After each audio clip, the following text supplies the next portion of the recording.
President John F. Kennedy once said that 50% of one's education is located inside the classroom and the other 50% is located outside the classroom's four walls. The Office of Student Life Programs helps us attain the 50% of our education outside the four walls. My guest today staff two of the offices within the department. My first guest is Gio Rodriguez, a graduate assistant with Club Sports. Welcome, Gio. Hi, thank you for having me here.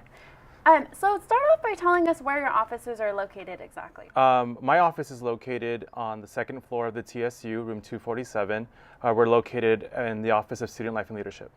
And how do club sports enhance the college experience? I think from an outside perspective, one thing's, sports, right? Just pick up a ball and play, right? But I think club sports encompasses a lot of leadership skills and the co-curriculum with academics in terms of interpersonal skills. So there's a lot of behind the scene work that goes behind running a club sport. Right. And I know there's club sports and there's intramural sports, correct? So what is the difference and similarities between the two? So intramurals means within the walls, right? So intramurals here on campus is led by a department, and they're on a monthly basis, and they have football for a month, and students can pick their own teams and play for that month. The club sports is a club and organization, just like the other 350 that we have here on campus. And they're run by students with a president, with a treasurer, with additional officers, a faculty advisor. They need to have a minimum of 10 members. So there's a lot more that goes behind a club sport, and they're also year-round. There's a lot of philanthropy work that they need to fill. They're part of Interclub Council, so it's a lot more work. And I know there's also a varsity athletic program, correct? Is there a difference between that and club sports, or is it the same thing? No, yeah, it's completely different. Our athletic program is run by our university. We have staff, funding, scholarships. It's organizationally, it's a lot different. It's run professionally by the school, whereas club sports are run by the students. And who can join? Can I join? What does it take to join club sports? A matriculated student can join. Each club, they have their own constitution, just like any club and org. So they have their own requirements in terms of GPA and units. But generally, if you are a Cal State Fullerton student, you are able to join a sport. And for someone thinking about joining, what are the academic requirements? I know you just briefly mentioned GPA. But some of them have a minimum of 2.0. Most of them have a minimum of 2.0, right? Okay. A lot of them state in their constitution that there's a probationary period if grades fall below that. Some of them are a little bit higher, it's 2.5. So it just depends on the club sport itself. And then do you have to attend tryouts? Yeah, so different teams have different tryout processes. Okay. We have equestrian, right? So it's horse riding. Okay. And that's not held at Cal State Fullerton. We don't have the stables for it. So that's another piece of club sport, right? Trying to find where to practice. Right. So the equestrian team takes on just about anyone who wants to learn, whereas our men's soccer team are much more exclusive with who they bring onto their team, and they're such a big team that they have actually two competitive teams. They have an A team and B team, and they'll go ahead and put the individual where they're kind of belong. Yeah. So it sounds like the tryout process kind of varies depending on what sport you're looking to try out on. And I'm assuming, are they all listed on a website, or where can I find more information yes, on so on our website, on our Student Life and Leadership website, there are a list of club sports. I mean, we have things from archery, right? And archery grew especially popular after Hunger Games, so everyone wanted to be an archer. So we have that. We have wushu, and that's like a martial arts kind of dance competition, and just we have lacrosse. I mean, the list goes on. And in terms of fees, are there fees with joining? Because I know sometimes sports, you know, it can add up the price for equipment and things like that. What does the fee look like for the different sports? To sign up, and one can do that. A person can do that from the website. There's a $35 administrative fee, that is imposed by Cal State Fullerton, we need to keep track of the students. And so that covers that portion. And then aside from that, every club has their own dues. So depending on the club or sport, some may have an increased club due and some may have a minimal amount, yeah. Okay. And I know these sports are competitive, so do they play other CSUF clubs? Do we play other schools? Do we play both? Great question. So, yeah, so we play intercollegiately, so we play other universities that are part of the club sport system, and there are leagues that a club sport must be part of in order to compete that way.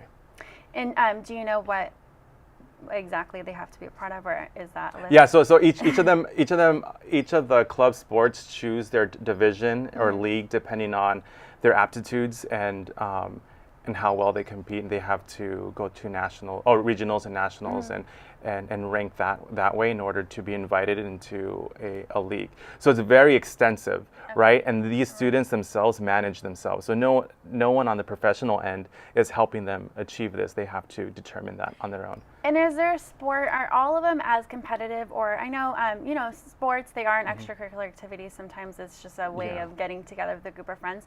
Are some of these sports a little bit less competitive? And in other words, are these all competition sports, or can you just kind of join for fun? Some of them are, it just depends, right? So we'll have one that people join for fun, but it's also highly competitive, and that would be archery.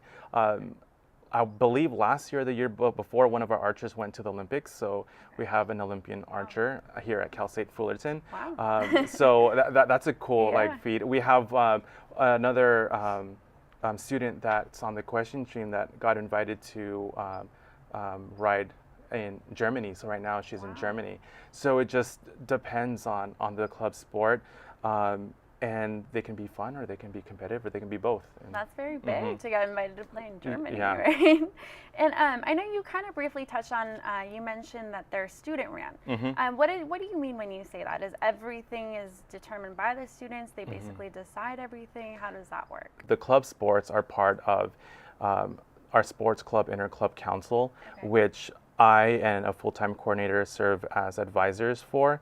So every single sport club has at least one or two representatives. So that's a pretty big meeting if we have 21 club sports.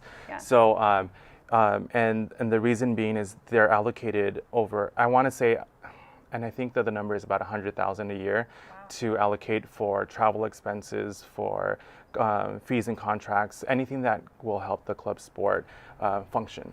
And so these club sports have their own presidents and financial advisors or treasurers, depending on what titles they would like to use. Yes, they have a faculty advisor, and yes, we're full-time advisors, but decision making happens on the student level, and any policy adherence will be imposed by faculty or staff. So I can only imagine the level of organization and responsibility it requires as well. There's probably a lot of teams. Do you know exactly how many teams there are? We have room for 21 teams. Right now we're at 20, and there's 2 applying for that last spot. So there's 21 total possible. Correct. So the university has imposed a number for 21 club sports. It's a number that we can feasibly hold and administrate, right? So that's the number that we're given, and right now we have 20. So it sounds like there is a possibility to start a new team Correct. if somebody wanted to at this moment. What would be the process to do that? So the process is to be an active member of our sports club inter-club council. You have to attend consecutive meetings. From there, you have to have a following base of at least 10 members, a faculty advisor, president and treasurer, and then plead your case. Why would this club sport be essential to Cal State Fullerton? And then as an interclub council, you're voted into the club sports. And are there forms that you have to fill out? Is there someone who kind of advises you on how to get started and fill out the forms? All the forms are available online, and consultations are can be with me or can be with Jamar Walker. He's our full-time coordinator. Okay. So we're always there to help out. The Interclub Council Executive Board are also there to help too, so we direct them to them as well. We would like to empower our students as much as we can with that process.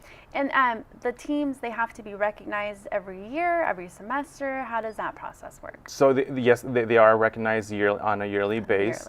And when it comes time for the re-recognition process, we take their performance as a club sport and as a club sport in the Interclub Council and see if they have been fulfilling the requirements as a club sport in order to be invited back. And as in terms of fundraising, are they allowed to fundraise? Oh, of course, yeah. There's extensive fees that go along with travel and equipment and jerseys, and so they are allowed to fundraise just like any club in org is allowed to fundraise. And they use that fundraising money for things that are only related to their sport. Correct. When they're fundraising for their club sport, because they also fundraise for philanthropy events. So they'll do triathlon, they'll do marathons, they'll do walkathons. They'll raise money. Just to give you some context. Our ice hockey team last Saturday, they raised over $3,000 for breast cancer for one of their games. So there's a lot that goes behind just playing a sport, right? So.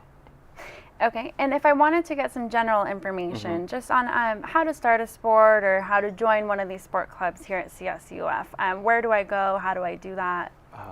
We have our. What's my first step? Okay, there's the website. The website's never like a wrong place to go to, right? We all have our phones, smartphones. We can check fullerton.edu and just navigate that way. For ones who want a little bit more personal interaction, visit us at the Student Life and Leadership Desk. We'll be happy to help. And from there, we can direct you to whoever you may need to talk to. To get started. All right. Well, sounds very good. Maybe you'll be seeing me in there joining a sport. I don't know. I'm not that athletic, but we'll have to see. Thank you so much, Gio. If you choose not to go the athletic route, maybe fraternity and sorority life is more your speed. My next guest is Dulce Alejandro, a graduate assistant from the Fraternity and Sorority Life Office. Welcome, Dulce. Thank you. How are you? I'm good. I'm great. How are you doing? Good, thank you. My first question for you is the same question I asked Gio. Where is your office located?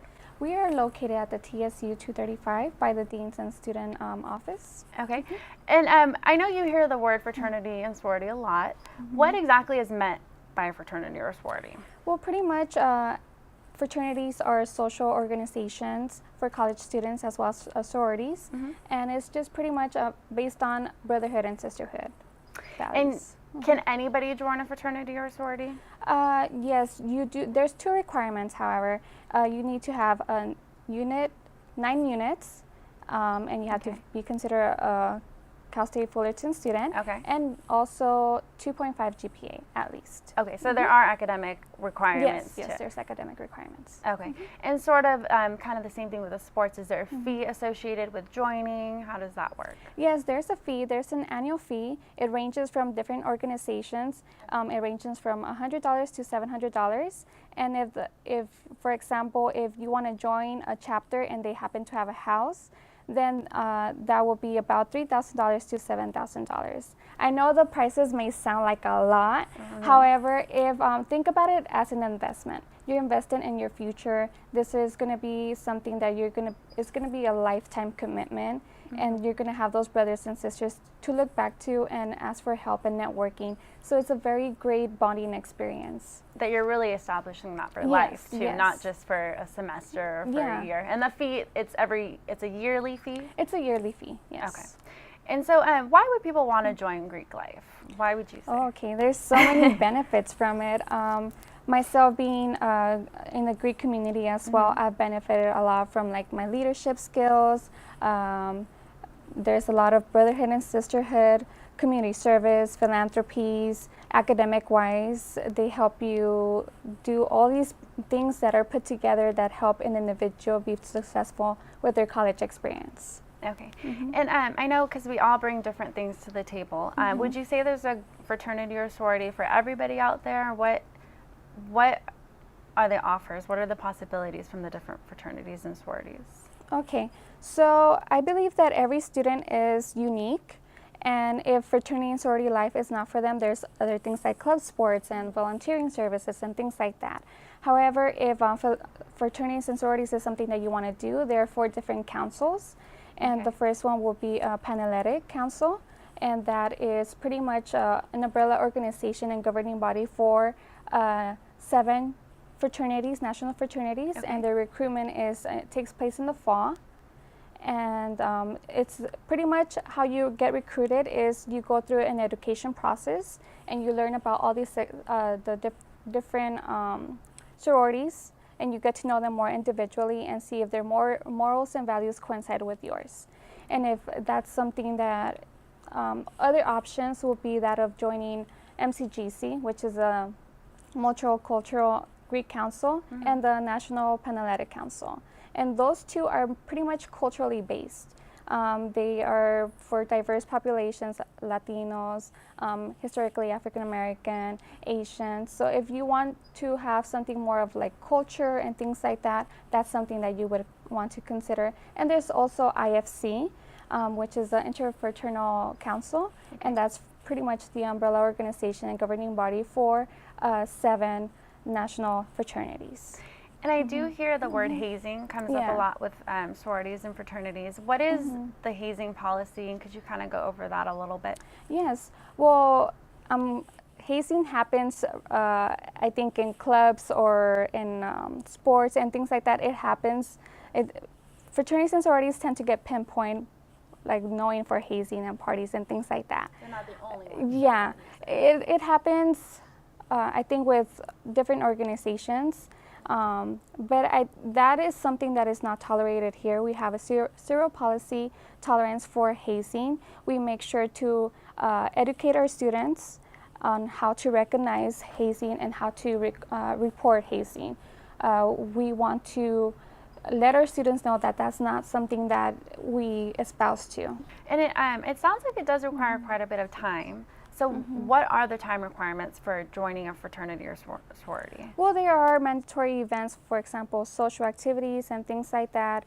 But I think it's whatever you invest in it is what you take back from it. If you want more like of that, like that experience that is going to be like, wow, like I enjoy this. I enjoy being with my brothers and my sisters and things like that. Right. So it's pretty much what you put in is what you get from it. You get a lot of leadership qualities and events that you could go back to the community and give back to those people that are in need and things like that. So I think it's a great opportunity for students to be involved in this. Is Greek life, is it strictly a social thing, or is, are there academic benefits as well? What are some of the benefits of Greek life? Okay. Beyond just the social aspects? Yeah. Okay, so we espouse to 4 pillars, and that is academics and scholarship. Okay. We make sure that our students are doing well academically, and if not, how can we help them? And also leadership qualities. That's the next pillar that we have. We make sure that if there's a conference or something like that that could help develop our students, we make sure that to tell them and like, hey, you know what, I think this is something that you could benefit from and could gain more leadership qualities for that. And also the third pillar will be community service and philanthropy, the importance of giving back to the community, right? And then the 4th pillar will be that of brotherhood and sisterhood, importance of having a family here at Cal State Fullerton and knowing that you have your brothers and sisters who you could rely on. So it sounds like, would you say you take some of these benefits with you after college as well? Yes, absolutely. You gain a lot of opportunities, leadership opportunities if you're an executive board and things like that. And those qualities is something that you could carry on to even when you want to go to grad school or even after getting an internship and things like that. Also the networking aspect of it, for example, helps you in the career part of your life as you graduate, correct? And how many fraternities or sororities are there at CSUF right There's now? 25. And do they participate in community service projects as well, giving back to the community? Yes, they do. Last year, fraternities and sororities Okay. raised over 30,000 hours of community service. Wow. Yes. And these are all volunteers. They volunteer for different projects, or how does that? How does giving back to the community? What does that process look like? Well, it depends. For example, there's going to be a Maywood event, and students could be, they're welcome to be a part of this. It's an educational fair, and there's also breast cancer awareness, things like that, beach cleanups, and giving back to the community. And I know you briefly mentioned the Panhellenic Council. Could you tell me a little bit about that? What is it exactly? Well, it's just pretty much mainly for sororities, and these are for ladies that would want to be in a sisterhood council. So. And are they nationally recognized? Yes, they're nationally recognized. What about the Interfraternity Council? What's that? That's for the fraternities for men. Okay. And it could be culturally based too, but it's more espousing to that of brotherhood environment. And there's also a multicultural council as well. Is that Yes, is that correct? What is that multicultural one? and APHC, which is pretty much culturally based. Culturally based, and there in the council there's fraternities and sororities. So So it sounds like there is one for kind of depending on whatever you're looking for. It sounds like you should be able to fit in somewhere in one of the fraternities. Yes, depending on if their values and morals coincide with yours, then that will be good. And is that how the recruitment process works? Yes. Is it kind of similar for all of them, or walk me through the process? Okay, for the process for Panhellenic, it's pretty much having a weekend where you get to know more about each fraternity, each chapter, and then here you get to know more about the different chapters and things like that, and you get to know them, how they are, and if that's something that you would want to join, then you get to invite it into this educational process into which you can know more about them individually. And I know sometimes the sorority life and the fraternity life, they're kind of tagged for getting out of hand. What can CSUF do about that? Or tell me, is that true? Have you seen any of that? Oh, Jasmine, let me ask you. People, let's see. People actually tend to get out of hand. That's something that we cannot, regulate all the time. Regulate, right? We do espouse the 4 pillars, and we make sure that they are aware of these pillars. However, if a student happens to misbehave, we go through an educational process where we tell them, like, hey, like, this was not okay. Right. There's a process in which we go about and telling them, okay, this is your decision. This was not the right decision, but we hold them accountable for their actions. Pretty much, there's mediation, student conduct services that take place into this. So it sounds like for the most part you do your best to regulate that everyone's acting appropriately and everything's being conducted the right way. Yes. If I wanted to find out more information on how to join a fraternity or sorority, is there a website that I can go to, or somewhere that I attend, or how would I register to be recruited? Okay, the website fullerton.edu/Greek life. Okay. And also, if you would want to have more information and like pretty much a step-by-step, then you are welcome to come to their office at CSU 235. Thank you. Sounds very great. Maybe I'll be down there as well. So I want to thank my guests Gio Rodriguez and Dulce Alejandro for joining us today. Until next time, I'm Jasmine Camper out of Titan Communications. Thanks for watching this latest edition of In Focus.